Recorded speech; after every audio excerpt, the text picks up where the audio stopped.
ನೀನು ಜಜ್ಜಲ್ಪಡೋದ್ರ ಬದಲಾಗಿ ಆತನು ಯಾಕೆ ಜಜ್ಜಲ್ಪಟ್ಟ ಗೊತ್ತಾ? ನಿನಗೆ ಬದಲಾಗಿ ನೀನು ಅನುಭವಿಸಬೇಕಾದಂಥ ದಂಡನೆಯನ್ನು ಆತನು ಯಾಕೆ ಅನುಭವಿಸ್ತಾ ಗೊತ್ತಾ? ನೀನು ಮುಳ್ಳ ಕಿರೀಟ ಧರಿಸೋದ್ರ ಬದಲಾಗಿ ಆತನು ಯಾಕೆ ಮುಳ್ಳ ಕಿರೀಟ ಧರಿಸ್ತಾ ಗೊತ್ತಾ? ನೀನು ಕೈಗಳಲ್ಲಿ ಕಾಲುಗಳಲ್ಲಿ ಮಳೆ ಒಡಿಸ್ಕೊಳ್ಳೋದ್ರ ಬದಲಾಗಿ ಆತನು ಕೈ ಕಾಲುಗಳಲ್ಲಿ ಯಾಕೆ ಮಳೆ ಒಡಿಸ್ಕೊಂಡೆ ಗೊತ್ತಾ? ನೀನು ಶಿಲುಬೆಗೆ ಏರೋದ್ರ ಬದಲಾಗಿ ಆತನು ಯಾಕೆ ಶಿಲುಬೆ ಏರಿ ಪ್ರಾಣ ಕೊಟ್ಟ ಗೊತ್ತಾ? ನಮಗೆ ಬದಲಾಗಿ, ಜೋರಾಗಿ ಹೇಳ್ರಿ, ನಮಗೆ ಬದಲಾಗಿ ದೇವರು ಏನು ಮಾಡಿದ್ರಂತ ಇವತ್ತು ಹೇಳಲಿಕ್ಕೆ ಹೋಗ್ತೇನೆ. ನಮಗೆ ಬದಲಾಗಿ ದೇವರು ಏನು ಮಾಡಿದ್ರಂತ ಇವತ್ತು ನಾನು ಬೋಧಿಸಲಿಕ್ಕೆ ಹೋಗ್ತೇನೆ. ಓಕೆ, ಯೆಶಾಯನ ಬರೆದ ಪ್ರವಾದನೆಯ ಪುಸ್ತಕ, ಯೆಶಾಯನ ಬರೆದ ಪ್ರವಾದನೆಯ ಗ್ರಂಥ 53ನೇ ಅಧ್ಯಾಯ 5ನೇ ವಚನ. ನಮ್ಮ ದ್ರೋಹಗಳ ದೆಸೆಯಿಂದ ಅವನಿಗೆ ಗಾಯವಾಯಿತು, ನಮ್ಮ ಅಪರಾಧಗಳ ನಿಮಿತ್ತ ಅವನು ಜಜ್ಜಲ್ಪಟ್ಟನು, ನಮಗೆ ಸುಕ್ಷೇಮವನ್ನುಂಟು ಮಾಡುವ ದಂಡನೆಯನ್ನು ಅವನು ಅನುಭವಿಸಿದನು. ಮಗನ ಮಗಳೇ, ಸೋದರ ಸೋದರಿ, ದೇವಸ್ತೋತ್ರ. ಈ ಗುಡ್ ಫ್ರೈಡೇ ದಿನ ಒಂದು ಸತ್ಯನ ನಿಮ್ಮ ಮುಂದೆ ತಿಳಿಸುವಂಥ ಪ್ರಯತ್ನ ಮಾಡ್ತೀನಿ. ಆ ಸತ್ಯ ಏನಂದರೆ, ಮಗನ ಮಗಳೇ, ಸೋದರ ಸೋದರಿ, ನಮ್ಮ ದ್ರೋಹಗಳ ದೆಸೆಯಿಂದ, ನಿಮ್ಮ ದ್ರೋಹಗಳ ದೆಸೆಯಿಂದ ನಮಗೆ ಗಾಯ ಆಗಬೇಕಾಗಿತ್ತು, ನಾವು ಗಾಯ ಹೊಂದಬೇಕಾಗಿತ್ತು, ನಮಗೆ ಶಿಕ್ಷೆ ಆಗಬೇಕಾಗಿತ್ತು. ಆದರೆ ನಮಗೆ ಬದಲಾಗಿ ಯೇಸಯ್ಯ ಗಾಯ ಹೊಂದಿದ್ದಾನೆ. ನಿಮ್ಮ ಅಪರಾಧಗಳ ನಿಮಿತ್ತ ನೀವು ಜಜ್ಜಲ್ಪಡಬೇಕಾಗಿತ್ತು, ಆದರೆ ನಮಗೆ ಬದಲಾಗಿ ಯೇಸಯ್ಯ ಜಜ್ಜಲ್ಪಟ್ಟಿದ್ದಾನೆ. ನಿಮ್ಮ ಪಾಪ ದುಶ್ಚಟಗಳ ನಿಮಿತ್ತ, ನಿಮ್ಮ ಪಾಪ ದುಶ್ಚಟ ದುರ ಅಲವಾಟುಗಳ ನಿಮಿತ್ತ ನೀವು ದಂಡನೆ ಅನುಭವಿಸಬೇಕಾಗಿತ್ತು, ಆದರೆ ನಮಗೆ ಬದಲಾಗಿ ಯೇಸಯ್ಯ ದಂಡನೆ ಅನುಭವಿಸಿದ್ದಾನೆ. ನಿಮ್ಮ ಪಾಪ ದುರಭ್ಯಾಸಗಳ ನಿಮಿತ್ತ ನೀವುಗಳು ಮಳೆ ಒಡಿಸ್ಕೋಬೇಕಾಗಿತ್ತು, ಆದರೆ ನಮಗೆ ಬದಲಾಗಿ ಯೇಸಯ್ಯ ಕೈಗೆ ಕಾಲುಗಳಿಗೆ ಮಳೆ ಒಡಿಸ್ಕೊಂಡಿದ್ದಾನೆ. ಅದೇ ರೀತಿಯಾಗಿ ಮಗನ ಮಗಳೇ, ಸೋದರ ಸೋದರಿ, ನೀವು ಮಾಡಿದಂಥ ಪಾಪಿಷ್ಟ ಆಲೋಚನೆಗಳಿಂದ, ತಪ್ಪು ಆಲೋಚನೆಗಳಿಂದ ನಿಮಗೆ ಮುಳ್ಳಿನ ಕಿರೀಟ ಧರಿಸಬೇಕಾಗಿತ್ತು, ಆದರೆ ನಮಗೆ ಬದಲಾಗಿ ಯೇಸಯ್ಯ ಮುಳ್ಳ ಕಿರೀಟ ಧರಿಸಿದ್ದಾನೆ. ನೀನು ಮಾಡಿದ ತಪ್ಪುಗಳಿಂದ, ನಮ್ಮ ಕೆಟ್ಟ ಕಾರ್ಯಗಳಿಂದ ನೀನು ಶಿಲುಬೆ ಏರಬೇಕಾಗಿತ್ತು, ನೀವು ಶಿಲುಬೆ ಏರಬೇಕಾಗಿತ್ತು, ಆದರೆ ನಿನ್ನ ಪಾಪ ಹೊತ್ತು ಯೇಸಯ್ಯ ಶಿಲುಬೆ ಏರಿದಾನೆ.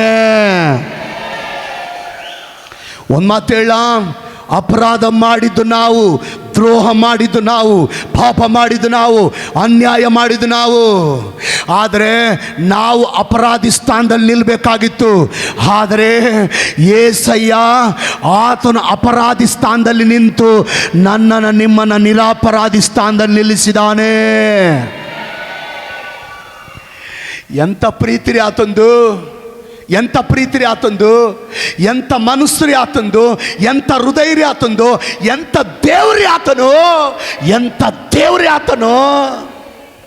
ಅಮ್ಮ, ಒಂದು ಮಾತು ಹೇಳ, ಆತನ ಪ್ರೀತಿ ನೆನೆಸಿ, ಆತನ ತ್ಯಾಗ ನೆನೆಸಿ ಒಂದಿನ ಕಣ್ಣೀರು ಸುರಿಸುತ್ತಾ ಒಂದು ಹಾಡು ನನ್ನಲ್ಲಿ ಹುಟ್ಟಿತು. ಆ ಹಾಡು ಏನಂದ್ರೆ ಹೇಳ್ತೀನಿ ಇವಾಗ. ಮನಸೋತು ಹೋದೆನಯ್ಯ ನಿನ್ನ ಆ ಪ್ರೀತಿಗೆ, ಕರಗಿ ನೀರಾಗಿ ಹೋದೆನಯ್ಯ ನಿನ್ನ ಆ ತ್ಯಾಗಕ್ಕೆ. ಪಾಪ ಮಾಡಿದ್ದು ನಾನು, ಶಿಕ್ಷೆ ಹೊಂದಿದ್ದು ನೀನು, ಗಾಯ ಹೊಂದಿದ್ದು ನೀನು,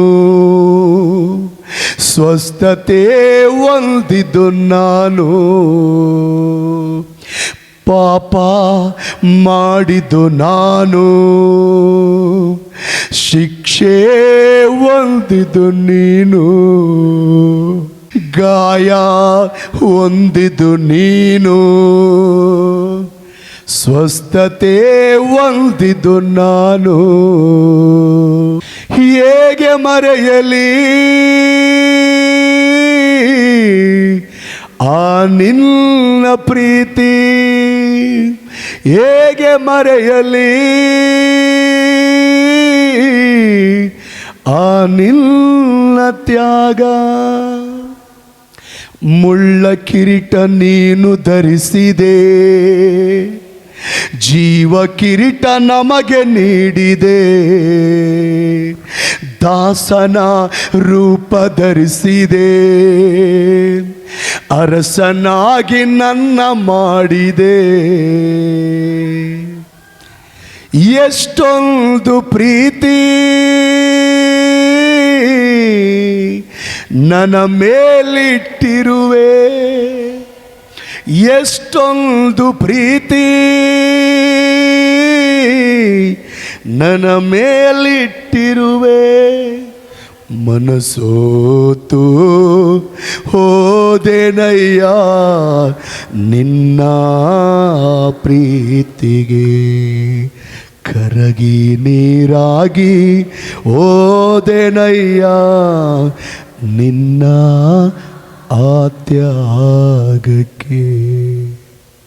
ಮಗನೇ ಮಗಳೇ, ಸೋದರ ಸೋದರಿ, ಒಂದು ಪ್ರಶ್ನೆ ಕೇಳ್ತೀನಿ, ಆಲೋಚನೆ ಮಾಡಿ ಉತ್ತರ ಕೊಡ್ರಿ.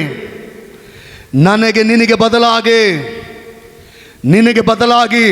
ನೀನು ಹೊಂದಬೇಕಾದಂಥ ಶಿಕ್ಷೆ యేసయ్య ಶಿಲುಬೆ ಮೇಲೆ ಯಾಕೆ ಹೊತ್ತ ಗೊತ್ತಾ? ನಿನಗೆ ಬದಲಾಗಿ ನೀನು ಅನುಭವಿಸ್ಬೇಕಾದಂಥ ನೋವು ಈಗ యేసయ్య ಯಾಕೆ ಶಿಲುಬೆಯಲ್ಲಿ ಅನುಭವಿಸ್ತಾ ಗೊತ್ತಾ? ನಿನಗೆ ಬದಲಾಗಿ ನೀನು ಜಜ್ಜಲ್ಪಡೋದ್ರ ಬದಲಾಗಿ ಆತನು ಯಾಕೆ ಜಜ್ಜಲ್ಪಟ್ಟ ಗೊತ್ತಾ? ನಿನಗೆ ಬದಲಾಗಿ ನೀನು ಅನುಭವಿಸ್ಬೇಕಾದಂಥ ದಂಡನೆಯನ್ನು ಆತನು ಯಾಕೆ ಅನುಭವಿಸ್ತಾ ಗೊತ್ತಾ? ನೀನು ಮುಳ್ಳ ಕಿರೀಟ ಧರಿಸೋದ್ರ ಬದಲಾಗಿ ಆತನು ಯಾಕೆ ಮುಳ್ಳ ಕಿರೀಟ ಧರಿಸ್ತಾ ಗೊತ್ತಾ?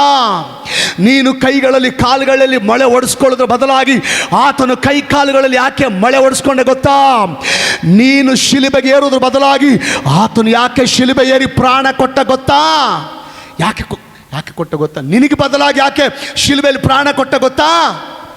ನೀನು ಆತನ ಹಾಗೆ ಆಗಬೇಕಂತ, ನೀನು ಆತನಾಗೆ ಆಗಬೇಕಂತ, ನಿನ್ನ ಪಾಪಗಳು ಕ್ಷಮಿಸಲ್ಪಡಬೇಕಂತ, ಕೊನೆಯವರೆಗೆ ಆತನಿಗಾಗಿ ಬಾಳ್ಬೇಕಂತ, ನಿತ್ಯ ಜೀವ ಸೇರ್ಬೇಕಂತ ನಿನಗೋಸ್ಕರ యేసయ్య ನಿನಗೆ ಬದಲಾಗಿ యేసయ్య ಶಿಲುಬೆ ಮೇಲೆ ಪ್ರಾಣ ಕೊಟ್ಟಿದ್ದಾನೆ. యేసయ్య ಯಾಕೆ ನಿನಗೆ ಬದಲಾಗಿ యేసయ్య ಶಿಲುಬೆ ಮೇಲೆ ಪ್ರಾಣ ಕೊಟ್ಟರು ಗೊತ್ತಾ? ನಿನಗೆ ಬದಲಾಗಿ ಯಾಕೆ ದಂಡನೆ ಅನುಭವಿಸಿದ್ರು ಗೊತ್ತಾ? ನಿನಗೆ ಬದಲಾಗಿ ಆತ ಯಾಕೆ ನೋವು ಅನುಭವಿಸಿದ್ರು ಗೊತ್ತಾ? ನಿನಗೆ ಬದಲಾಗಿ ಆತನ ಯಾಕೆ ಮುಳ್ಳಿನ ಕಿರೀಟ ಧರಿಸಿದ್ರು ಗೊತ್ತಾ? ನೀನು ಆತನ ಹಾಗೆ ಆಗಬೇಕಂತ, ನೀನು ಆತನ ಹಾಗೆ ಆಗಬೇಕಂತ.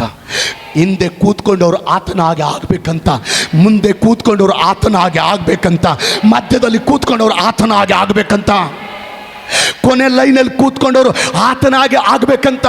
ಅಷ್ಟು ಮಾತ್ರ ಅಲ್ಲ, ನಿನ್ನ ಪಾಪಗಳು ಕ್ಷಮಿಸಲ್ಪಟ್ಟು ಕೊನೆಯವರೆಗೆ ಆತನ ಜೊತೆ ಬಾಳ್ಬೇಕಂತ, ನಿತ್ಯ ಜೀವ ಸೇರ್ಬೇಕಂತ యేసయ్య ನಿನಗೆ ಬದಲಾಗಿ ಕಲ್ವಾರಿ ಶಿಲುಬೆ ಮೇಲೆ ಪ್ರಾಣ ಕೊಟ್ಟಿದ್ದಾನೆ.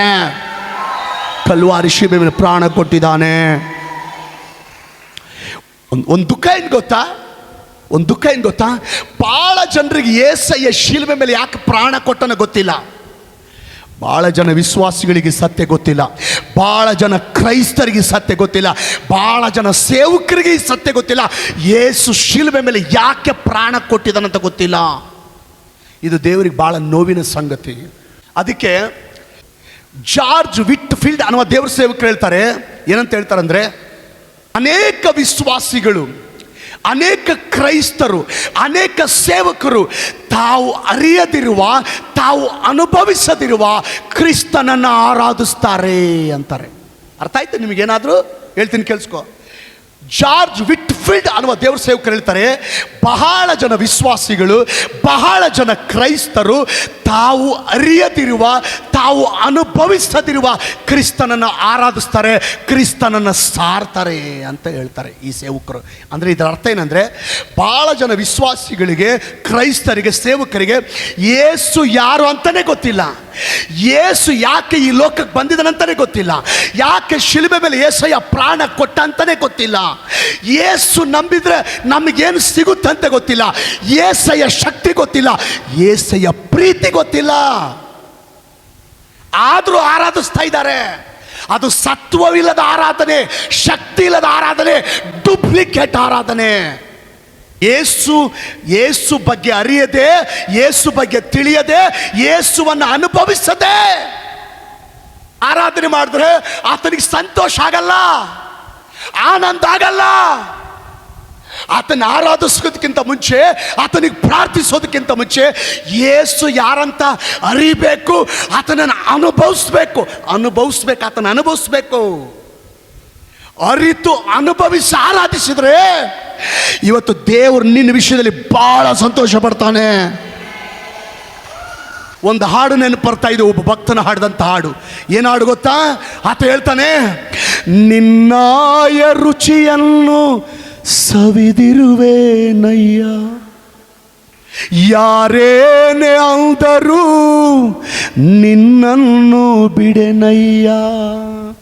ಆತೇನು ಹೇಳ್ತಾನೆ? ಎಸಯ್ಯ, ನಿನ್ನ ರುಚಿನ ನಾನು ಅರ್ತಿನಯ್ಯ, ನಿನ್ನ ರುಚಿನ ನಾನು ಅನುಭವಿಸಿದನಯ್ಯ. ಅದಕ್ಕೆ ಯಾರು ಏನನ ಅನ್ಲಿ, ಯಾರು ಏನನ ಮಾತಾಡಲಿ, ಯಾರು ಹೆಂಗನ ಮಾತಾಡಲಿ, ನಿನ್ನ ಮಾತ್ರ ನಾನು ಬಿಡೆನಯ್ಯ,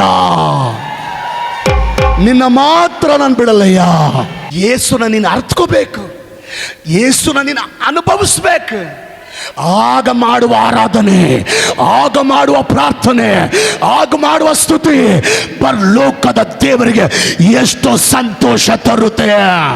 ಒಂದು ಮಾತು ಹೇಳ್ತೀನಿ ರೀ, ಯೇಸುವನ್ನ ಅರಿಯದೆ, ಯೇಸುವನ್ನ ಅನುಭವಿಸದೆ ಮಾಡುವ ಆರಾಧನೆ ಅದು ಡಮ್ಮಿ ಆರಾಧನೆ. ಯೇಸುವನ್ನು ಅರಿಯದೆ, ಯೇಸುವನ್ನು ಅನುಭವಿಸದೆ ಮಾಡುವ ಪ್ರಾರ್ಥನೆ ಅದು ಡಮ್ಮಿ ಪ್ರಾರ್ಥನೆ.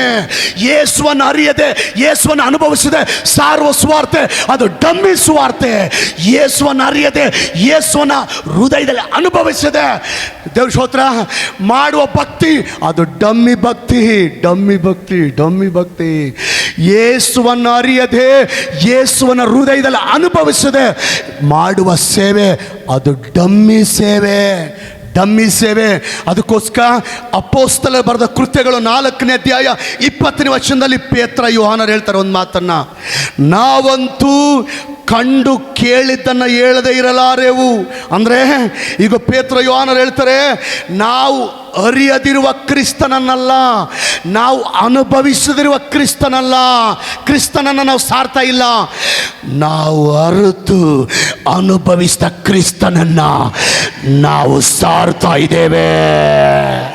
ನಾನು ನೀನು ಯೇಸುವನ್ನು ಸರಿಯಾಗಿ ಅರಿಯದೆ, ತಿಳಿಯದೆ, ಆತನನ್ನು ಅನುಭವಿಸದೆ ಮಾಡುವ ಆರಾಧನೆ ನಿಜವಾಗಲೂ ದೇವರಿಗೆ ಇಷ್ಟ ಇಲ್ಲ.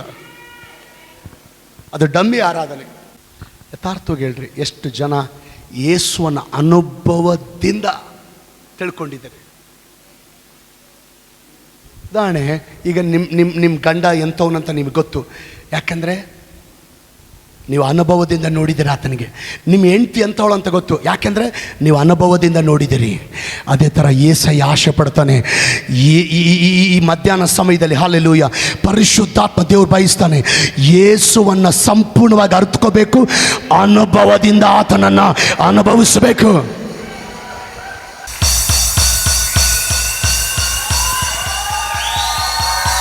Price the Lord. ಒಂದು ಮಾತು ಹೇಳ್ತೀನಿ, ಇವತ್ತು ಎಷ್ಟು ಜನ ನನ್ನ ವಿಷಯದಲ್ಲಿ ದೇವರಿಗೆ ಸಂತೋಷ ಆಗಬೇಕಂತ ಜನ ಬಯಸ್ತಾ ಇದ್ದಾರೆ. ಮೊದಲ ಲೈನಲ್ಲಿ ಕೂತವ್ರು ನನ್ನ ವಿಷಯದಲ್ಲಿ ದೇವ್ರಿಗೆ ಸಂತೋಷ ಆಗಬೇಕಂತ ಜನ ಬಯಸ್ತಾರೆ. 2ನೇ ಲೈನಲ್ಲಿ ಕೂತವ್ರು ನನ್ನ ವಿಷಯದಲ್ಲಿ ದೇವ್ರಿಗೆ ಸಂತೋಷ ಆಗಬೇಕು.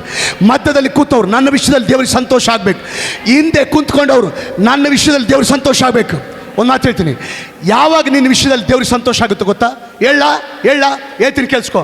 ಯಾವಾಗ ನಿನ್ನ ವಿಷಯದಲ್ಲಿ ದೇವ್ರಿಗೆ ಸಂತೋಷ ಆಗುತ್ತಂದರೆ, ಏಸಯ್ಯ ಯಾಕೆ ಶಿಲುಬೆ ಮೇಲೆ ಪ್ರಾಣ ಕೊಟ್ಟ ಅಂತ ನೀನು ತಿಳ್ಕೊಂಡ್ರೆ ನಿನ್ನ ವಿಷಯದಲ್ಲಿ ದೇವರಿಗೆ ಭಾಳ ಅಂದರೆ ಭಾಳ ಸಂತೋಷ ಆಗುತ್ತೆ.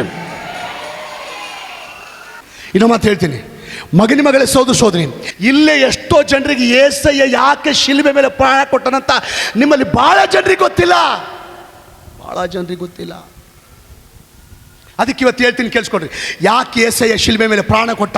ಒಂದು ವಾಕ್ಯ ಓದ್ತೀನಿ, ಕೇಳಿಸ್ಕೊಡ್ರಿ, ಕಿವಿಗೊಟ್ಟು ಕೇಳಿಸ್ಕೊಡ್ರಿ. 1 ಕೊರಿಂಥ 15:3. ಶಾಸ್ತ್ರದಲ್ಲಿ ಮುಂತಿಳಿಸಿರುವ ಪ್ರಕಾರ ಕ್ರಿಸ್ತನು ನಮ್ಮ ಪಾಪಗಳ ನಿವಾರಣೆಗಾಗಿ ಸತ್ತನು.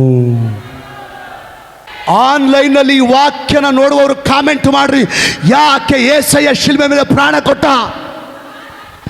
ನನ್ನ ನಿನ್ನ ಪಾಪಗಳ ನಿವಾರಣೆಗಾಗಿ యేసయ్య ಪ್ರಾಣ ಕೊಟ್ಟಿದ್ದಾನೆ. ಪಕ್ಕದವ್ರು ಕೈ ಕೊಟ್ಟು ಹೇಳ್ರಿ, ಅಣ್ಣ ಅಕ್ಕ, ನನ್ನ ನಿನ್ನ ಪಾಪಗಳ ಪರಿಹಾರಕ್ಕಾಗಿ యేసయ్య ಶಿಲುಬೆ ಮೇಲೆ ಪ್ರಾಣ ಕೊಟ್ಟಿದ್ದಾನೆ. ಇನ್ನೊಂದು ಸಾರಿ ಹೇಳ್ರಿ, ಅಣ್ಣ ಅಕ್ಕ, ಸಿಸ್ಟರ್, ಬ್ರದರ್, ನನ್ನ ನಿನ್ನ ಪಾಪ ಪರಿಹಾರಕ್ಕಾಗಿ యేసయ్య ಶಿಲುಬೆ ಮೇಲೆ ಪ್ರಾಣ ಕೊಟ್ಟಿದ್ದಾನೆ. ಹಲ್ಲೆಲೂಯಾ. ಒಂದಿನ ಒಂದು ಮಗು ತನ್ನ ತಾಯಿನ ಕೇಳ್ತಾ ಇದೆ, ಅಮ್ಮ ಕತೆ ಹೇಳ್ತೀನಿ ಅಂತ ಹೇಳಿದ್ದಲ್ಲಮ್ಮ, ನಿನ್ನೆ ಕತೆ ಹೇಳೋದು ಮರ್ತು ಬಿಟ್ಟಿಯಲ್ಲಮ್ಮ, ಅಮ್ಮ ಇವತ್ತಾದ್ರೂ ಹೇಳಮ್ಮ, ಕತೆ ಹೇಳಮ್ಮ ಅಂತ ಮಗು ತಾಯಿನ ಕೇಳಿದೆ. ಕೇಳುವಾಗ ಆಯ್ತಮ್ಮ ಇವತ್ತು ಗ್ಯಾರಂಟಿ ಹೇಳ್ತೀನಿ ಅಂತ ತನ್ನ ಚಿಕ್ಕ ಮಗಳನ್ನ ಪಕ್ಕದಲ್ಲಿ ಮಲಗಿಸ್ಕೊಂಡು ತಾಯಿ ಕತೆ ಹೇಳಲಿಕ್ಕೆ ಆರಂಭಿಸಿದಾಳೆ. ಅಮ್ಮ, ಒಂದಾನೊಂದು ಊರು, ಆ ಊರಲ್ಲಿ ಒಂದು ಭಾಳ ಬಡತನ ಇರುವಂಥ ಒಂದು ಕುಟುಂಬ. ಆ ಬಡತನ ಇರುವಂಥ ಕುಟುಂಬದಲ್ಲಿ ಒಂದು ಮಗಳು ಹುಟ್ಟಿದಾಳೆ, ಒಬ್ಬ ಮಗಳು ಹುಟ್ಟಿದಾಳೆ. ಆ ಮಗಳು ಹುಟ್ಟಿದಂಥ 4 ದಿನಕ್ಕೆ ಆ ಮಗುವಿನ ತಂದೆ ಫ್ಯಾಕ್ಟ್ರಿಯಲ್ಲಿ ಕೆಲಸ ಮಾಡುವಾಗ ಮ್ಯಾಲಿಂದ ಕಾಲು ಜಾರಿ ಬಿದ್ದು ಕೆಳಗೆ ಬಿದ್ದು ಸತ್ತೋಗಿದ್ದಾನೆ. ಕನಿಷ್ಠ ಪಕ್ಷ 1 ದಿನ ಕೂಡ ಆ ಮಗುನ ಎತ್ಕೊಂಡು ಮುತ್ತಿಸ್ದಂಗೆ ಆ ತಂದೆ ಕಣ್ಣು ಮುಚ್ಚಿದ್ದಾನೆ. ಆಗ ಈಗೋ ಹುಟ್ಟಿದ ಮಗುನ ಕಟ್ಕೊಂಡ ನನ್ನ ಈಗೋ ದಿಕ್ಕಿಲ್ದವರಾಗಿ ಬಿಟ್ಟು ಹೋದಲ್ಲ ಅಂತೇಳಿ ಆ ತಾಯಿ ಎಷ್ಟೋ ದಿನಗಳವರೆಗೆ ಕಣ್ಣೀರು ಸುರಿಸಿ ಹತ್ತು ಗೋಳಾಡಿದಾಳೆ. ಒಂದಿನ ಏನಾಯ್ತಂದ್ರೆ, ಮಗುನ ತೊಟ್ಲಲ್ಲಿ ಮಲಗಿಸಿ ಊರು ಹೊರಗಡೆ ಇರುವಂಥ ಬಾವಿ ಹತ್ರ ಹೋಗಿ ಕುಡಿಯೋ ನೀರು ತಕ್ಕೊಂಬರೋಣ ಅಂತ ಕೊಡ ತಕೊಂಡು ತಾಯಿ ಬಾವಿ ಹತ್ರ ಹೋಗಿ ನೀರು ತುಂಬಿಕೊಂಡು ಈಗ ತಲೆ ಮೇಲೆ ಇಟ್ಕೊಂಡು ನಡ್ಕೊಂಡು ಬರ್ತಾ ಇದ್ದಾಳೆ. ಅಷ್ಟರಲ್ಲಿ ಯಾರೊಬ್ಬರು ಆಯಾಸದಿಂದ ಓಡಿ ಬಂದು, ಅಮ್ಮ ನಿನಗೆ ಗೊತ್ತಿಲ್ವಾ ಅಮ್ಮ, ನಿನ್ನ ಮನೆಗೆ ಬೆಂಕಿ ಹತ್ತಿ ಉರಿತಾ ಇದೆ ನಿನ್ನ ಮನೆಗೆ ಅಂತ ಹೇಳಿದ್ದಾರೆ. ಹೇಳಿದ ಕೂಡಲೇ ತಾಯಿ ಎದೆ ಒಡೆದೋಗಿ ಆ ಕೊಡನ ಅಲ್ಲೇ ಬಿಸಾಕಿ ಮನೆ ಕಡೆ ಓಡಿ ಹೋಗ್ಲಿಕ್ಕೆ ಆರಂಭಿಸಿದಾಳೆ. ಮನೆ ಕಡೆಗೆ ಓಡಿ ಹೋಗಿದ್ದಾಳೆ. ದಾರಿಯಲ್ಲಿ ಹೋಗ್ತಾ, ಅಯ್ಯೋ ದೇವರೇ, ಈಗ ಅವ್ರು ಹೇಳಿದಂಥ ಸುದ್ದಿ ಇದು ಸುಳ್ಳು ಆದರೆ ಎಷ್ಟೋ ಚೆನ್ನಾಗಿರ್ತದಪ್ಪ. ಈಗ ನನ್ನ ಮನೆಗಾಗಲಿ ನನ್ನ ಮಗಳಿಗಾಗಲಿ ಏನು ಆಗದಂಗೆ ನೀನು ಕಾಪಾಡಪ್ಪ ಅಂತ ದಾರಿಗುಂಟ ಪ್ರಾರ್ಥನೆ ಮಾಡ್ಕೊಂಡು ಹೋಗಿದ್ದಾಳೆ. ಹಾಗೆ ಹೋಗ್ತಾ ಇರುವಂಥ ಸಂದರ್ಭದಲ್ಲಿ ಅಷ್ಟರಲ್ಲೇ ಮನೆ ಬಂದಿದೆ. ಮನೆ ಬರುವಾಗ ಆ ಮನೆ ಬೆಂಕಿಯಲ್ಲಿ ಉರಿತಾ ಇದೆ. ಬೆಂಕಿಯಲ್ಲಿ ಉರಿಯೋದು ನೋಡಿ ಆ ತಾಯಿ, ನನ್ನ ಮಗುಯಲ್ಲಿ ಅಯ್ಯೋ ನನ್ನ ಮಗು ಬೆಂಕಿಯಲ್ಲಿ ಉರಿತಾ ಇದೆ, ಯಾರಾದ್ರೂ ನನ್ನ ಮಗಳನ್ನ ಕಾಪಾಡ್ರಿ ಅಂತ ಹೇಳಿದ್ರೆ, ಈಗ ಕನಿಷ್ಠ ಪಕ್ಷ ಅಲ್ಲಿರೋರೆಲ್ಲರೂ ಬೆಂಕಿ ಆರಿಸ್ಲಿಕ್ಕೆ ಪ್ರಯತ್ನ ಮಾಡ್ತಾ ಇದ್ದಾರೆ. ಆದರೆ ಆ ಬೆಂಕಿ ನಿಲ್ತಾ ಇಲ್ಲ. ಅಲ್ಲೆಲ್ಲೂಯ್ಯ, ಆ ಬೆಂಕಿ ನಿಲ್ತಾ ಇಲ್ಲ. ಆ ಸಂದರ್ಭದಲ್ಲಿ ಈಗ, ಅಣ್ಣ ನನ್ನ ಮಗಳು ಬೆಂಕಿಯಲ್ಲಿ ಸಿಕ್ಕಾಕೊಂಡಾಳ, ಮಗಳು ಬೆಂಕಿಯಲ್ಲಿ ಸಿಕ್ಕಾಕೊಂಡಾಳ, ದಯಮಾಡಿ ನನ್ನ ಮಗಳನ್ನ ರಕ್ಷಿಸ್ರಿ ಅಂತ ಅಂಗಲಾಚಿ ಕೇಳಿದ್ರು ಕೂಡ ಯಾರೊಬ್ಬರು ಕೂಡ ಆ ಬೆಂಕಿ ಒಳಗಡೆ ತೂರಿ ಆ ಮಗುವನ್ನು ಕಾಪಾಡುವಂಥ ಪ್ರಯತ್ನ ಮಾಡಲಿಲ್ಲ. ಆ ಮಗುನ ಬೆಂಕಿಯಿಂದ ಕಾಪಾಡುವಂಥ ಪ್ರಯತ್ನ ಮಾಡಲಿಲ್ಲ. ಕೊನೆಗೆ ಯಾರು ಕಾಪಾಡ್ದಿರೋದು ನೋಡಿ, ತನ್ನ ಕಣ್ಣು ಮುಂದೆನೆ ತನ್ನ ಮಗಳು ಬೆಂಕಿಯಲ್ಲಿ ಸುಟ್ಟು ಹಾಕ್ತಿರೋದು ನೋಡಿ ಆ ತಾಯಿ ಕೈ ತಟ್ಕೊಳ್ಳೋಕ್ಕಾಗಲಿಲ್ಲ. ಬೆಂಕಿನೂ ಲೆಕ್ಕ ಹಾಕಲಿಲ್ಲ. ನಾನು ಸತ್ರು ಪರವಾಗಿಲ್ಲ ಅಂತ ಓಡಿ ಹೋಗಿ ಬೆಂಕಿ ಒಳಗಡೆ ನುಗ್ಗಿದ್ದಾಳೆ. ಆ ಮನೆ ಒಳಗಡೆ ನುಗ್ಗಿದ್ದಾಳೆ. ಆ ಬೆಂಕಿ ಹೋಗ್ಬೇಕಾದ್ರೆ ಬೆಂಕಿ ಕಂಡ ತಗಲ್ತಾ ಇದೆ, ಆದ್ರೂ ಲೆಕ್ಕ ಹಾಕದಂಗೆ ಬೆಂಕಿ ಒಳಗಡೆ ಹೋಗಿದ್ದಾಳೆ. ಇನ್ನೇನು ಆ ತೊಟ್ಲಿಗೆ ಕೂಡ ಬೆಂಕಿ ಹತ್ತುತ್ತಾ ಇದೆ. ಅಷ್ಟು ಒಳಗಡೆ ಮಗುನ ಎತ್ಕೊಂಡು ಆ ಮಗುನ ಬಟ್ಟೆಯಿಂದ ಎತ್ಕೊಂಡು ಈಗ ಹೊರಗಡೆ ಬರ್ತಾಳೆ. ಅಷ್ಟೊತ್ತಿಗೆ ಬೆಂಕಿನೂ ಜಾಸ್ತಿ ಆಗಿದೆ. ಹೊರಗಡೆ ಹೋಗ್ಲಿಕ್ಕೆ ಎಲ್ಲಿ ದಾರಿ ಕಾಣ್ತಾ ಇಲ್ಲ. ಆ ಸಮಯದಲ್ಲಿ ಹಿಂಗೋ ಮಾಡಿ ಏನು ಮಾಡಿದಾಳೆ ಅಂದರೆ, ಆ ಮಗುನ ಆ ಮನೆಯಿಂದ ಹೊರಗಡೆ ತೊಗೊಂಬಂದಿದ್ದಾಳೆ. ಹೊರಗಡೆ ತೊಗೊಂಬಂದು ನೋಡ್ತಾಳೆ. ಈಗ ಅದೃಷ್ಟವಶಾತ್ ಆ ಮಗುವಿಗೆ ಏನೂ ಹಾನಿ ಆಗಿಲ್ಲ, ಯಾವ ಬೆಂಕಿ ಕೂಡ ತಗಲಿಲ್ಲ. ಆದರೆ ದುಃಖ ಏನಂದರೆ ಆ ಮಗುವನ್ನು ಕಾಪಾಡುವಂಥ ಈಗ ಬರದಲ್ಲಿ ಬೆಂಕಿ ಕೆಂಡಗಳ ತಾಯಿ ಮುಖಕ್ಕೆ ತಗಲಿ ಆ ಎಷ್ಟೋ ಸೌಂದರ್ಯವತಿಯಾದಂಥ ತಾಯಿ ಮುಖ ಬೆಂಕಿಯಿಂದ ಸುಟ್ಟು ಆ ತಾಯಿ ಮುಖ ವಿಕಾರವಾಗಿ ಆಗಿದೆ. ಆವಾಗ ಹೋಗೋ ಪರವಾಗಿಲ್ಲ, ನನ್ನ ಮುಖ ಎಲ್ಲ ಸುಟ್ಟೋದ್ರೂ ಪರವಾಗಿಲ್ಲ, ನನ್ನ ಮಗುನ ಕಾಪಾಡಿದ್ದೀನಲ್ಲ, ನನ್ನ ಮಗು ಬದುಕಿತಲ್ಲ ಅಂತ ಈಗ ಆ ಮಗಳು ಸಂತೋಷ ಪಟ್ಟಿದ್ದಾಳೆ. ಈ ಕತೆನ ಆ ಮಗಳು ಎಷ್ಟು ಸೀರಿಯಸ್ ಆಗಿ ಕೇಳಿದಂಥ ಮಗಳು ತಾಯಿನ ಕೇಳ್ತಾಳೆ, ಅಮ್ಮ ಇಷ್ಟೊತ್ತು ನೀನು ಹೇಳ್ದಲ್ಲ ಕತೆ, ಇದು ನಿಜವಾಗಲೂ ನಡೆದತ್ತಮ್ಮ ಅಂತ ಆ ಪುಟ್ಟ ಮಗಳು ತಾಯಿನ ಕೇಳ್ತಾಳೆ. ಹೌದಮ್ಮ, ಇದು ನಿಜವಾಗಲೂ ನಡೆದತ್ತು ಅಂತ ತಾಯಿ ಹೇಳ್ತಾಳೆ. ಇದು ಯಾವ ಊರಾಗ ನಡೆದತ್ತಮ್ಮ? ಮಗಳು ಕೇಳ್ತಾಳೆ. ಇದು ನಮ್ಮೂರಾಗೇ ನಡೆದತ್ತಮ್ಮ ಅಂತ ತಾಯಿ ಹೇಳ್ತಾಳೆ. ಅಮ್ಮ ಹಾಗಾದರೆ ಆ ತಾಯಿನ ನಾನು ಯಾವತ್ತನ ನೋಡಿನಮ್ಮ ಅಂತ ಕೇಳ್ತಾರೆ. ಹೌದಮ್ಮ, ನೀನು ನೋಡಿಯಮ್ಮ ಆ ತಾಯಿನ ಅಂತಾಳೆ. ಹಾಗಾದರೆ ಅಮ್ಮ ಆ ತಾಯಿ ಯಾರಮ್ಮ ಅಂದರೆ ಅಲ್ಲಿವರೆಗೂ ಸುಮ್ಮನಿದ್ದಾಳೆ ತಾಯಿ. ಆ ತಾಯಿ ಯಾರಮ್ಮ ಅಂತ ಹೇಳಿದ ಕೂಡಲೇ ಆ ತಾಯಿ ಕಣ್ಣಲ್ಲಿ ಕಣ್ಣೀರು ದಾರಿಯಾಗಿ ಹರಿಯುತ್ತಾ ಕಣ್ಣೀರು ಒರೆಸ್ಕೊಳ್ತಾ ಆ ತಾಯಿ ಹೇಳ್ತಾಳೆ, ಅಮ್ಮ ಆ ತಾಯಿ ಬೇರೆ ಯಾರಲ್ಲಮ್ಮ, ನಾನೇ ಆ ತಾಯಿ. ಈ ಮಾತು ಕೇಳಿದ ಕೂಡಲೇ ಆ ಮಗಳು ಶಾಕ್ ಆಗಿದೆ. ಅಮ್ಮ ನನಗಾಗಿ ಇಷ್ಟು ಕಷ್ಟಪಟ್ಟಿಯಮ್ಮ, ನನಗಾಗಿ ಇಷ್ಟು ತ್ಯಾಗ ಮಾಡಿಯಮ್ಮ, ನನಗೋಸ್ಕರ ಬೆಂಕಿ ಒಳಗೋಗಿ ನಿನ್ನ ಮುಖ ಸುಟ್ಕೊಂಡು ನನ್ನ ಕಾಪಾಡಿಯಮ್ಮ, ನನ್ನ ಕಾಪಾಡೋ ಸಲುವಾಗಿ ನಿನ್ನ ಅಂದನೇ ಕಳ್ಕೊಂಡಿಯಲ್ಲಮ್ಮ, ನನ್ನ ಕಾಪಾಡೋ ಸಲುವಾಗಿ ಬೆಂಕಿಯಲ್ಲಿ ಬೆಂದು ಹೋಗಿಯಲ್ಲಮ್ಮ. ಅಮ್ಮ ನಾನು ನಿಜವಾಗ್ಲೂ ನನಗೆ ಗೊತ್ತಿದ್ದಿಲ್ಲಮ್ಮ, ಅಮ್ಮ ನನಗೋಸ್ಕರ ನಿನ್ನ ಮುಖ ಎಷ್ಟು ವಿಕಾರವಾಗಿದೆ ಅಲ್ಲಮ್ಮ. ಅಮ್ಮ ನನಗೋಸ್ಕರ ನಿನ್ನ ಅಂದ ಚಂದನೆ ಕಳ್ಕೊಂಡಿಯಲ್ಲಮ್ಮ. ಅಮ್ಮ ನನಗೋಸ್ಕರ ಬೆಂಕಿಯಲ್ಲೇ ಬೆಂದು ಹೋಗಿಯಲ್ಲಮ್ಮ, ನನಗೋಸ್ಕರ ಮುಖ ಎಲ್ಲ ಸುಟ್ಕೊಂಡು ವಿಕಾರ ಆಗಿಯಲ್ಲಮ್ಮ. ಅಮ್ಮ ನಿನ್ನ ಪ್ರೀತಿ ನಾನು ಯಾವತ್ತೂ ಮರೆಯಲ್ಲಮ್ಮ. ಅಮ್ಮ ನಿನ್ನ ತ್ಯಾಗ ನಾನು ಯಾವತ್ತೂ ಮರೆಯಲ್ಲಮ್ಮ. ಅಮ್ಮ ನಿನ್ನ ಯಾವತ್ತೂ ನಾನು ಬಿಟ್ಟು ಹೋಗಲ್ಲಮ್ಮ ಅಂತೇಳಿ ತಾಯಿ ಎದೆಲಿ ಒರಗಿ ಆ ಮಗಳು ಬಿಕ್ಕಿ ಹತ್ತಿದ್ದಾಳೆ, ಬಿದ್ದು ಹತ್ತಿದ್ದಾಳೆ. ಮಗನೇ ಸಹೋದರ ಸಹೋದರಿ, ಇವತ್ತು ಒಂದು ಮಾತು ಹೇಳ್ತೇನೆ, ದೇವರಿಗೆ ಸ್ತೋತ್ರ. ಮಗನೇ ಸಹೋದರ ಸಹೋದರಿ, ಆ ತಾಯಿ ತನ್ನ ಮಗುನ ಬೆಂಕಿಯಲ್ಲಿ ಸಿಕ್ಕಾಕೊಂಡಂಥ ಆ ಮಗುನ ಕಾಪಾಡಿಕೊಳ್ಳಿಕ್ಕೆ ಆ ತಾಯಿ ತನ್ನ ಅಂದವನ್ನು ಕಳ್ಕೊಂಡ್ರೆ, ಈಗ ದೇವರಿಗೆ ಸ್ತೋತ್ರ, ನಾನು ನೀನು ಪಾಪ ಅನ್ನುವಂಥ ಬೆಂಕಿಯಲ್ಲಿ, ಶಾಪ ಅನ್ನುವಂಥ ಬೆಂಕಿಯಲ್ಲಿ ಸಿಕ್ಕಾಕೊಂಡಾಗ ನಿನ್ನನ್ನು ಪಾಪ ಶಾಪ ಅನ್ನುವಂಥ ಬೆಂಕಿಯಲ್ಲಿ ಕಾಪಾಡಿಕೊಳ್ಳಿಕ್ಕೆ ಏಸಯ್ಯ ಬರೀ ಅಂದ ಕಳ್ಕೊಂಡಿದ್ದಲ್ಲ, ತನ್ನ ಪ್ರಾಣನೇ ಕಳ್ಕೊಂಡಿದ್ದಾನೆ. ಆ ಮಗು ತಾಯಿಗೆ ಹೇಳ್ತಾಳೆ, ಅಮ್ಮ ನನಗೋಸ್ಕರ ನಿನ್ನ ಅಂದನೇ ಕಳ್ಕೊಂಡೆ ಬಿಟ್ಟಲ್ಲಮ್ಮ, ನನಗೋಸ್ಕರ ಬೆಂಕಿಯಲ್ಲಿ ನಿನ್ನ ಮುಖನೇ ಸುಟ್ಟೋಯ್ತಲ್ಲಮ್ಮ, ನಿನ್ನ ಪ್ರೀತಿ ನಾನು ಯಾವತ್ತೂ ಮರೆಯಲ್ಲಮ್ಮ ಅಂತ. ಮಗನೇ ಸಹೋದರ ಸಹೋದರಿ, ನಾನು ನೀನು ಪಾಪ ಶಾಪ ಅನ್ನುವಂಥ ಬೆಂಕಿಯಲ್ಲಿ ಸುಡುತ್ತಿರುವಾಗ, ನಾಶ ಆಗ್ತಿರುವಾಗ ನಿನ್ನನ್ನು ಕಾಪಾಡಲಿಕ್ಕೆ ದೇವರು ತನ್ನ ಪ್ರಾಣನೇ ಕಳ್ಕೊಂಡಿದ್ದಾನೆ. ಆ ಮಗು ತಾಯಿಗೆ ಹೇಳ್ತಾಳೆ, ಅಮ್ಮ ನನಗೋಸ್ಕರ ನಿನ್ನ ಮುಖ ಸುಟ್ಟೋಯ್ತಲ್ಲಮ್ಮ, ನನಗೋಸ್ಕರ ನಿನ್ನ ಅಂದ ಕಳ್ಕೊಂಡೆಲ್ಲಮ್ಮ, ನಿನ್ನ ಪ್ರೀತಿ ಯಾವತ್ತೂ ನಾನು ಮರೆಯಲ್ಲಮ್ಮ. ಇವತ್ತೆಷ್ಟು ಜನ ಯೇಸು ಸ್ವಾಮಿ ನಿನ್ನನ್ನು ಕಾಪಾಡುವ ಸಲುವಾಗಿ, ರಕ್ಷಿಸುವ ಸಲುವಾಗಿ, ಈಗ ದೇವರಿಗೆ ಸ್ತೋತ್ರ, ನರಕದ ಬೆಂಕಿಯಿಂದ ನಮ್ಮನ್ನು ಕಾಪಾಡುವ ಸಲುವಾಗಿ ಆತನು ಪ್ರಾಣನೇ ಕಳ್ಕೊಂಡಿದ್ದಾನೆ. ಇವತ್ತು ಎಷ್ಟು ಜನ ಆ ಮಗು ತನ್ನ ತಾಯಿಗೆ ಹೇಳ್ತು, ನಿನ್ನ ಪ್ರೀತಿ ಮರೆಯಲ್ಲಮ್ಮ ಅಂತ.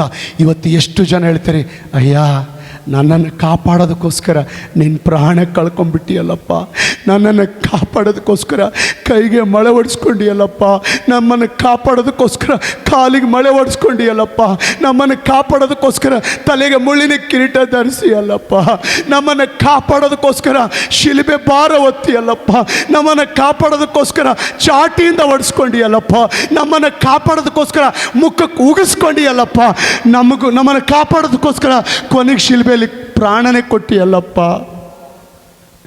ಅಯ್ಯ, ನಿನ್ನ ಪ್ರೀತಿ ನಾನು ಯಾವತ್ತೂ ಮರೆಯಲ್ಲಯ್ಯ. ನಿನ್ನ ಪ್ರೀತಿ ನಾನು ಯಾವತ್ತೂ ಮರೆಯಲ್ಲಯ್ಯ. ನಿನ್ನ ತ್ಯಾಗ ನಾನು ಯಾವತ್ತೂ ಮರೆಯಲ್ಲಯ್ಯ. ನಿನ್ನ ಉಪಕಾರ ನಾನು ಯಾವತ್ತೂ ಮರೆಯಲ್ಲಯ್ಯ. ನಿನ್ನ ಸಹಾಯ ನಾನು ಯಾವತ್ತೂ ಮರೆಯಲ್ಲಯ್ಯ. ನಿನ್ನ ಕಲ್ಲುವಾರಿ ಪ್ರೀತಿ ನಾನು ಯಾವತ್ತೂ ಮರೆಯಲ್ಲಯ್ಯ ಅಂತ ಎಷ್ಟು ಜನ ಈ ಗುಡ್ ಫ್ರೈಡೆ ದಿನ ದೇವರಿಗೆ ಹೇಳ್ತೀರಿ? ಕೈಗಳು ತೋರಿಸ್ರಿ. ತಾಯಿ ಮಾಡಿದ ತ್ಯಾಗ ಆ ಮಗು ಜೀವನ ಎಲ್ಲ ಮರೆಯಲಿಲ್ಲ. ಏಸಯ್ಯ ಮಾಡಿದ ತ್ಯಾಗ ನಾನು ಯಾವತ್ತೂ ಮರೆಯಲ್ಲ ಅಂತ ಎಷ್ಟು ಜನ ಹೇಳ್ತಾ ಇದ್ರಿ? ಕೈಗಳು ತೋರಿಸ್ರಿ. ಕೈಗೆಳತೋಣ, ಕೈಗೆಳತೋಣ. ಅಮ್ಮ, ಆ ಮಗು ಹೇಳ್ತದೆ, ಅಮ್ಮ ನನಗಾಗಿ ಇಷ್ಟು ಕಷ್ಟಪಟ್ಟಿಯಲ್ಲಮ್ಮ, ನನಗಾಗಿ ಕೈಗಳು ನನಗೋಸ್ಕರ ಬೆಂಕಿಯಿಂದ ಸುಟ್ಟಿದೆಯಲ್ಲಮ್ಮ, ನನ್ನ ಕಾಪಾಡೋಕ್ಕೋಸ್ಕರ ನಿನ್ನ ಅಂದಾನೇ ಕಳ್ಕೊಂಡ್ಬಿಟ್ಟಿಯಲ್ಲಮ್ಮ,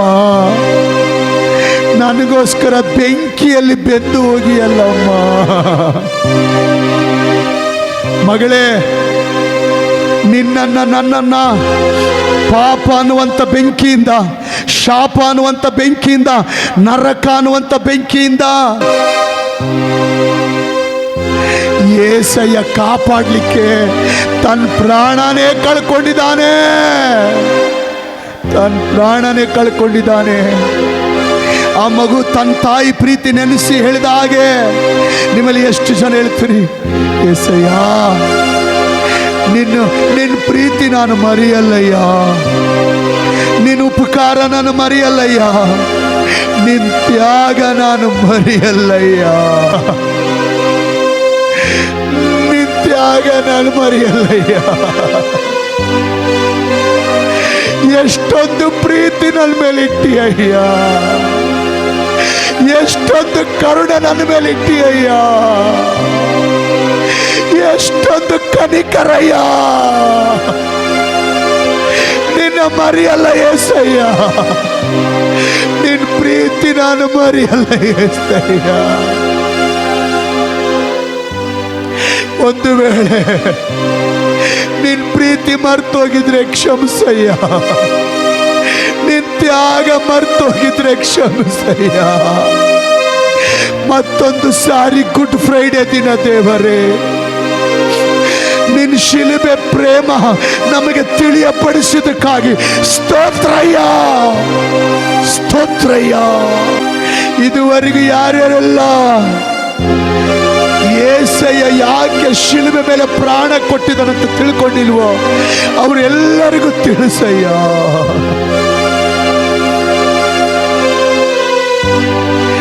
ಕ್ರಿಸ್ತನನ್ನು ಅರಿಯದೆ ಆರಾಧಿಸೋದಲ್ಲಯ್ಯ, ಕ್ರಿಸ್ತನನ್ನು ಅರಿತು ಅನುಭವಿಸಿ ಆರಾಧಿಸುವಂತೆ ಸಹಾಯ ಮಾಡಯ್ಯ. ಇವತ್ತು ಯಾರ್ಯಾರೆಲ್ಲ ಕೈಗಳೆತ್ತಿದಾರೋ ಅವರೆಲ್ಲರೂ ಈ ಗುಡ್ ಫ್ರೈಡೆ ದಿನ ಶಿಲುಬೆಯ ಪ್ರೇಮ, ಶಿಲುಬೆಯ ತ್ಯಾಗ, ಶಿಲುಬೆಯ ಹಿಂಸೆ, ಶಿಲುಬೆಯ ನೋವು, ನನಗಾಗಿ ನಮಗಾಗಿ ದೇವರು ಮಾಡಿದ ಎಲ್ಲ ತ್ಯಾಗಗಳನ್ನು ಇವತ್ತು ಅರಿತುಕೊಂಡು ತಿಳ್ಕೊಂಡು ಇಲ್ಲಿಂದ ಹೋಗ್ಲಿಕ್ಕೆ ಸಹಾಯ ಮಾಡಯ್ಯ. ಶುದ್ಧಾತ್ಮನೇ, ನಿಜವಾಗಲಪ್ಪ ನೀನು ಮಾತಾಡಿದಕ್ಕಾಗಿ ಸ್ತೋತ್ರ, ನೀನು ಬೋಧಿಸಿದಕ್ಕಾಗಿ ಸ್ತೋತ್ರ. ಗುಡ್ ಫ್ರೈಡೆ ದಿವಸ ಒಂದೇ ನಿನ್ನ ಪ್ರೀತಿನ ನೆನೆಸೋದಲ್ಲಯ್ಯ, ಪ್ರತಿ ದಿನ ಪ್ರತಿ ಕ್ಷಣ ನಿನ್ನ ಪ್ರೀತಿನ ತ್ಯಾಗನ ನೆನೆಸಿ ನಾನು ಮುಂದೆ ಸಾಗಲಿಕ್ಕೆ ಸಹಾಯ ಮಾಡಯ್ಯ. ಇವತ್ತು ಯಾರ್ಯಾರೆಲ್ಲ ಕೈಗಳೆತ್ತಿದಾರೋ ಆ ಏಸಯ್ಯ ಸುರಿಸಿದ ರಕ್ತ, ಶಿಲುಬೆಯಲ್ಲಿ ಸುರಿಸಿದ ರಕ್ತ ಪ್ರತಿಯೊಬ್ಬರ ಮೇಲೆ ಸುರಿದು ಪ್ರತಿಯೊಬ್ಬರು ಯೇಸು ರಕ್ತದಿಂದ ಇವತ್ತು ಸ್ವಸ್ಥವಾಗಲಿ ಅಯ್ಯ, ಗುಣವಾಗಲಿ ಅಯ್ಯ, ವಾಸಿಯಾಗಲಿ ಅಯ್ಯ, ಬಿಡುಗಡೆ ಉಂಟಾಗಲಿ ಅಯ್ಯ. ಇನ್ನು ಯಾರ ಪಾಪಗಳು ಏನಾದರೂ ಕ್ಷಮಿಸಿಲ್ಲ ಅಂದ್ರೆ ಇವತ್ತು ಅಯ್ಯ ಪಶ್ಚಾತ್ತಾಪದಿಂದ ದೇವರೇ ನಾನು ಪಾಪಿ, ನನ್ನ ಪಾಪ ಕ್ಷಮಿಸಂತ ಯಾರು ಕೇಳ್ತಾರೋ ಇವತ್ತೇ ಅವರ ಪಾಪಗಳು ಕ್ಷಮಿಸಲ್ಪಟ್ಟು, ಯೇಸು ರಕ್ತದಿಂದ ಅವರ ಪಾಪಗಳು ಕ್ಷಮಿಸಲ್ಪಟ್ಟು ಇಲ್ಲಿಂದ ರಕ್ಷಣೆ ಹೊಂದಿ ಯೇಸಯ್ಯ ಪ್ರೀತಿ ತಿಳ್ಕೊಂಡು ಹೋಗ್ಲಿಕ್ಕೆ ಸಹಾಯ ಮಾಡಯ್ಯ. ಹೊಸ್ದಾಗಿ ಯಾರಾದರೂ ಬಂದಿದ್ರೆ ಅವರು ಯೇಸಯ್ಯ ಪ್ರೇಮ ತಿಳ್ಕೊಂಡು ಅವರು ರಕ್ಷಣೆ ಹೊಂದುವಂತೆ ಸಹಾಯ ಮಾಡಯ್ಯ. ಕರ್ತನೇ, ನಾನು ನಂಬುತ್ತೇನಯ್ಯ. ನಾನು ಮಾತಾಡಿಲ್ಲ, ನೀನು ಮಾತಾಡಿದಕ್ಕಾಗಿ ಸ್ತೋತ್ರ. ನಾನು ನಂಬ್ತೇನೆ ಆ ಶಿಲುಬೆಯ ತ್ಯಾಗ ಪ್ರತಿಯೊಬ್ಬರು ತಿಳ್ಕೊಂಡಿದ್ದಾರಂತ ನಾನು ನಂಬ್ತೇನೆ. ಕರ್ತನೆ, ಕೈ ಎತ್ತಿದ ಎಲ್ಲ ಮಕ್ಕಳನ್ನು ಮುಟ್ಟು, ಎಲ್ಲರ ಮೇಲೆ ಪವಿತ್ರಾತ್ಮನ ಶಕ್ತಿ ಇಳಿಯಲಿ, ಶಿಲುಬೆಯ ಪ್ರೀತಿ ಇಳಿಯಲಿ. ಪ್ರಾರ್ಥನೆ ಕೇಳಿದಕ್ಕಾಗಿ ಸ್ತೋತ್ರ. ಪ್ರತಿಯೊಬ್ಬರ ಆಶೀರ್ವಾದ ಹೊಂದಿ, ಬಿಡುಗಡೆ ಹೊಂದಿ, ಕೇಳಿದಂಥ ವಾಕ್ಯನ ಹೃದಯ ಎಂಬ ಅಲಿಗೆ ಮೇಲೆ ಬರೆದುಕೊಂಡು ಆಶೀರ್ವಾದ ಹೊಂದಿದವರಾಗಿಲಿಂದ ಹೋಗಲಿಕ್ಕೆ ಸಹಾಯ ಮಾಡು. ಪ್ರಾರ್ಥನೆ ಕೇಳಿದಕ್ಕಾಗಿ ಸ್ತೋತ್ರ, ಮುಟ್ಟಿದ್ದಕ್ಕಾಗಿ ಸ್ತೋತ್ರ. ಎಲ್ಲ ಮಹಿಮೆ ನಿನಗೆ. ಯೇಸು ಸ್ವಾಮಿ ನಾಮದಲ್ಲಿ ಪ್ರಾರ್ಥಿಸ್ತೇವೆ ತಂದೆಯೇ. ಜೋರಾಗಿ ಹೇಳೋಣ, ಗಟ್ಟಿಯಾಗಿ ಹೇಳೋಣ.